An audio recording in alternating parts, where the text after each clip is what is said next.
আগের শর্টসেই বলেছিলাম আমার একটা ইনভিটেশন ছিল, তো সেটা ছিল দিশার আশীর্বাদে ইনভিটেশন। তো সেখানে আমি গেছিলাম এরকম রেডি হয়ে।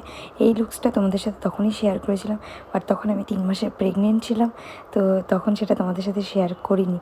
তো আশীর্বাদের ফুল ভিডিও তোমাদের সাথে অনেক আগেই শেয়ার করে দিয়েছি।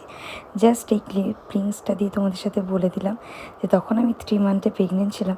অনেকেই গেস করেছিল, বাট অনেকেও গেস করতেই পারোনি তখনও। তো এইটা ছিল ব্লগের একটা ক্লিপিংস, জাস্ট তোমাদের সাথে শেয়ার করলাম। এখানে আমি পুরো রেডি, সেটাই বলছিলাম। আর ওখানে মামনি চুল বাঁধছিল। তো আমাদের সকালেই যাওয়ার কথা ছিল। সকালটা আমাদের বলতে গেলে 12টা 1টাই বেজে যায়, সকাল আর সকাল থাকে না। তো আমার রেডি হতে অনেকটাই টাইম লেগে গেছিলো, যার জন্য বেরোতেও অনেক লেট হয়ে গেছে। আর ও আমার জন্য একটা গোলাপ নিয়ে এসেছিলো চুলে দেওয়ার জন্য, তো সেটাই বলছিল আমি তোমাকে একটু লাগিয়ে দিই। তা আমি বললাম যে লাল শাড়ি পরেছি, লাল শাড়ির সাথে লাল গোলাপই এনেছো? তো ও নিজে যেহেতু পছন্দ করে এনেছে, তখন আমি বললাম ঠিক আছে তাহলে তুমিই লাগিয়ে দাও। তো কিছু ফটোশ্যুট করেছিলাম, সেগুলো তোমাদের সাথে শেয়ার করছি। তো এগুলো ছিল আমার সেই ফটোশ্যুটগুলো, যেগুলো আমি চাইলেও শেয়ার করতে তখন পারিনি, খুব ইচ্ছে ছিল শেয়ার করার। তো আজকে তোমাদের সাথে শেয়ার করে দিলাম। তো নেক্সট দেখা হচ্ছে আরেকটা শর্ট ভিডিওতে। আজকের জন্য টাটা।